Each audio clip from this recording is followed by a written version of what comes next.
I'm Nolan and I want to congratulate you on your deer tag. Some of you know me from my Major League Baseball career where I pitched for 27 seasons. I attribute my achievements on the mound to my strong belief in total preparation, knowledge of the elements, and complete respect for my opponent.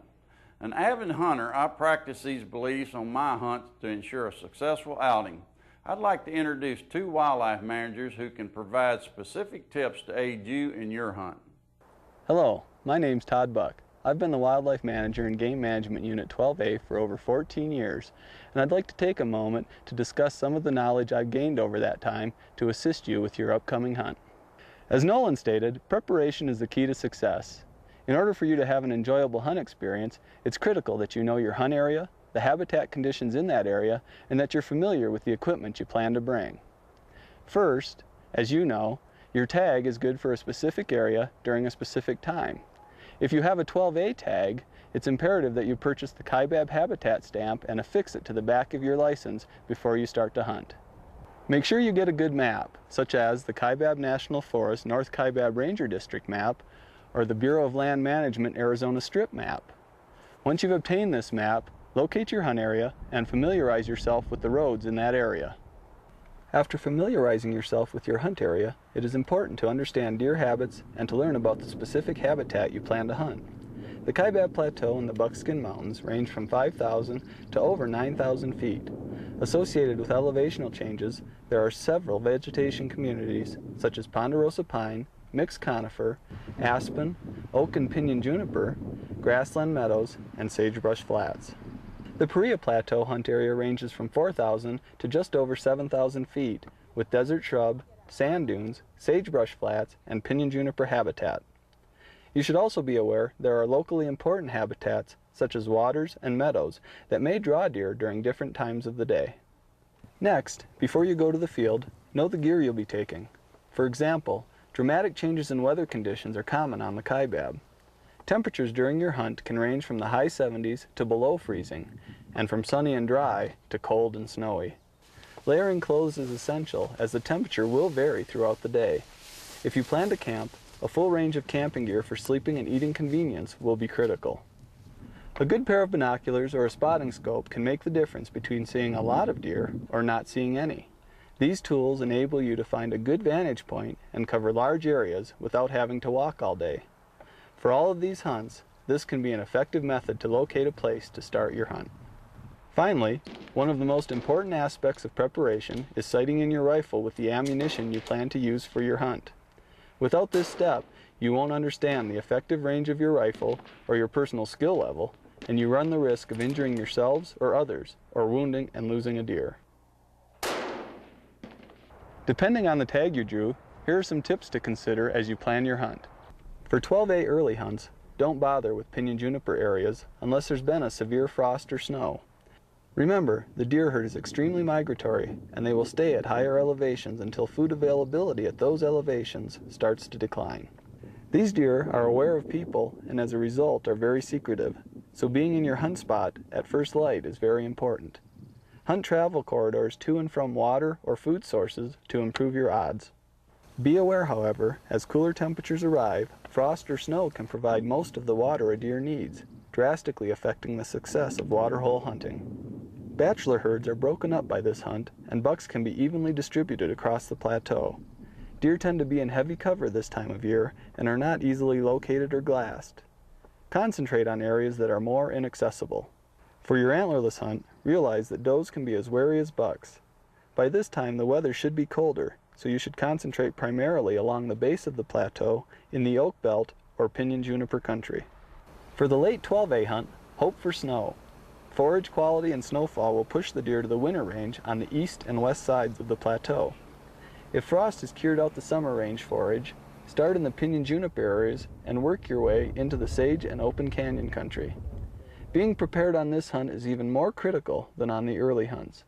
Good boots, parkas, and camping gear can make or break your hunt. Four-wheel drive, chains, shovels, and winches can keep you hunting instead of being stuck for a day. In the summer of 2006, the warm fire burned about 60,000 acres on top of the plateau. Some of the area still looks like what you see here, relatively bare ground. However, much of the area has become reestablished with high-quality, nutrient-rich browse for the mule deer. And the Game and Fish Department anticipates that this trend will continue and the warm fire will be a real boon to mule deer populations on the plateau for the foreseeable future. I'd now like you to hear from Sophia Fong, Wildlife Manager in Game Management Unit 12B. She'll provide you with some information about the 12B hunts. I'm Officer Sophia Fong, Wildlife Manager for 12B.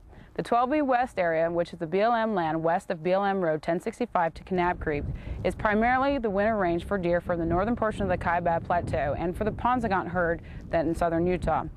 Deer from southern Utah begin migrating to the Buckskin Mountains by mid-October. Deer cut from the northern Kaibab Plateau begin adding to the numbers by late October, early November. The Buckskin Mountains in the central portion of the unit contains the highest density of deer and is best to hunt after mid-October. As the weather continues to cool down and the snowfall increases, Kaibab deer from the western portion of the plateau move down towards Pigeon Canyon, Toothpick Ridge, and Gunsight Point, making this area best after early November. If you have a 12B tag and are trying to decide whether to hunt 12B West or the Paria Plateau, there are a few additional things that you should consider. The Paria Plateau in eastern 12B has the lowest densities of deer and is not part of the migratory herds from the Kaibab Plateau or the Ponzagant. Access to the Paria Plateau can be difficult and the deer hard to find, so scouting before you hunt is very important. During the early 12B hunts, the deer are typically concentrated in the pinyon juniper and along meadow edges at the higher elevations. If you are drawn for an early hunt, scouting is recommended only a week or two prior to the start of the hunt due to the nature of the migration pattern. During the late hunt, the deer begin to move down from the top of the Buckskin Mountains to the pinyon juniper and sagebrush flats as the snow pushes them off the plateau. In summary, there are 4 important steps to improve your odds during your upcoming hunt. First, know your hunt unit and scout the habitat it contains. Second, bring along enough gear for all weather conditions. Third, be familiar with your equipment, especially taking the time to sight in your rifle. And fourth, take the time to enjoy your hunt. Congratulations on drawing a permit, and I hope to see you in the field. Hunters like you have a long tradition of conserving and enhancing wildlife throughout our country. You have the opportunity to continue this proud tradition and aid the California condor in the area you'll be hunting. I'd like to introduce you now to Chris Parrish with the Peregrine Fund, the group that manages condors on a day-to-day basis. As a fellow hunter, I'm proud of Arizona hunters and their efforts over the past 2 years to help us reduce the amount of lead through spent ammunition in carcasses and gut piles that are available to these scavenging condors. The major obstacle in recovering the condor is their leading cause of death, and it's lead exposure and lead poisoning. Radio tracking data from the condors show that they concentrate on the Kaibab and Paria plateaus during the fall hunting seasons. As scavengers, they're always on the lookout for gut piles and wounding lost deer. Condors ingest lead from bullet fragments left in gut piles or game carcasses. A study was conducted to X-ray deer shot with several kinds of bullets to see how many fragments they contain. The study showed 100% of the carcasses contained fragments, as well as 90% of the gut piles. 70% had more than 100 fragments, regardless of whether the bullet passed through or remained in the carcass. Intact carcasses contained up to 700 fragments, and gut piles contained up to 500 fragments. Fragments were even found in the packaged meat. To highlight this, we recently conducted tests where we shot lead bullets of different types into ballistic gel to gauge fragmentation along the wound channel. Keep in mind that gel is soft and the amount of fragmentation could be much higher where the bullet passes through hide and bones. So, as hunters, what do we do? High-quality ballistics are available in all copper bullets, like the Barnes Triple Shock or the Nosler E-Tip. These bullets mushroom and provide excellent penetrating power, yet retain nearly 100% of their mass. In my line of work, accuracy is essential to success, and I know accuracy is just as important to you on your upcoming hunt. 97% of surveyed hunters using the Barnes bullets reported that their accuracy was equal to or better than lead bullets, and 93% thought they performed equal to or better than lead. Very consistent group placement on target, accurate, zero bloodshot, no wasted meat. I was very impressed with the bullet's performance. The buck literally dropped in its tracks. The Barnes bullet is 100% copper, with multiple grooves to reduce pressure and provide deadly accuracy. It doesn't need to hit bone because the specially engineered nose produces pressure, which generates massive hydraulic shock inside the animal, and as the bullet penetrates, the 4 razor-sharp petals fold back and pressure builds, shocking the lungs, heart, and other vital organs. The Barnes bullet retains nearly 100% of its weight, so it does not leave bullet residue, as compared to lead core bullets that break up inside the animal and can leave lead residue. Leading gun and hunting magazines are also praising the Barnes triple shock bullets. American Rifleman stated, while their terminal performance is the stuff of legend, they are also capable of remarkable accuracy. And outdoor writer Claire Reese stated in a Safari Club International publication that, I've never seen deadlier performance on game. Arizona Game & Fish has provided you with a coupon along with this video that allows you to get free federal Vital Shock ammunition with Barnes all-copper bullets in the caliber of your choice to use on your hunt. The coupon also can provide non-lead bullets from Remington or Winchester, though the range of the calibers is more limited. The coupon can be redeemed for 2 free boxes of ammunition or reloading bullets at Sportsman's Warehouse or Cabela's stores in the Phoenix or Tucson areas, or by mail through Cabela's. Details are included with the coupon. 2 boxes are included to make sure you have enough to sight in your rifle and to use during your hunt. If you choose not to switch to non-lead bullets, you can still help by bringing the gut pile from the animal you harvest to the Jacob Lake Check Station and dropping it off. While gut piles can be a valuable source of food for condors and other animals, gut piles left in the field with even small amounts of lead can be fatal to the condors.